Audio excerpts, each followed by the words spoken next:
Life in the Mwangaza colony revolved around adaptation. Without the sun, the people had built their lives around the eternal fire. Structures were made from reinforced stone and salvaged metals, their interiors warmed by underground heat channels.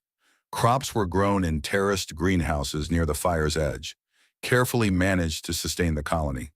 Water was drawn from deep wells, filtered through moss and minerals that had been passed down through generations. Technology was scarce, yet the people had mastered survival. Communication with other colonies was minimal, limited to rare messengers who braved the treacherous frozen wastes. Some whispered of old relics, radio systems, forgotten tunnels, but such things were the domain of the elders, guarded secrets of a world long past. The elders dictated the cycle of rest and labor, using an old timekeeping system to simulate a world with day and night. The fire's strength dictated when people worked, ate, and gathered for rituals. It was their constant, their guide, and to question it was to question life itself.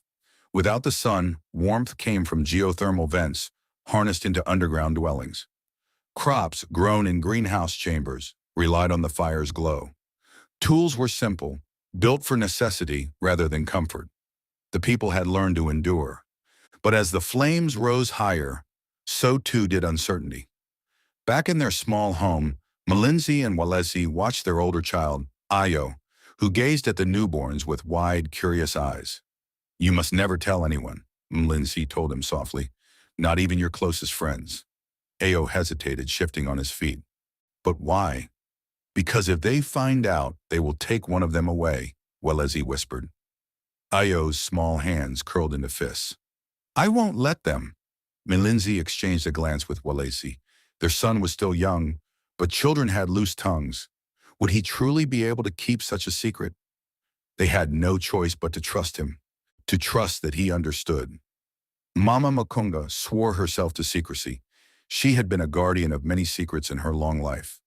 But this one was different. This one carried consequence far greater than any before. Mlinzi and Walezi had devised a plan. The colony would only know of one child, one who would be called by the name given to them both, Tandowethu. Each day, only one twin would step outside. Each day, they would trade places. No one could ever suspect. They would share everything down to the very clothes that they wear, so they could learn to really become one. And so, their secret was sealed in silence, as the fire burned ever brighter, casting shadows long and deep. The deception began the next morning. Ayo sat quietly outside the hut, his small hands resting on his knees as he listened to the murmurs inside. He was only 7, but he understood more than his parents thought. He had known from the moment he saw them holding 2 babies that things had changed, that their family had a secret now. He turned his gaze toward the fire in the distance.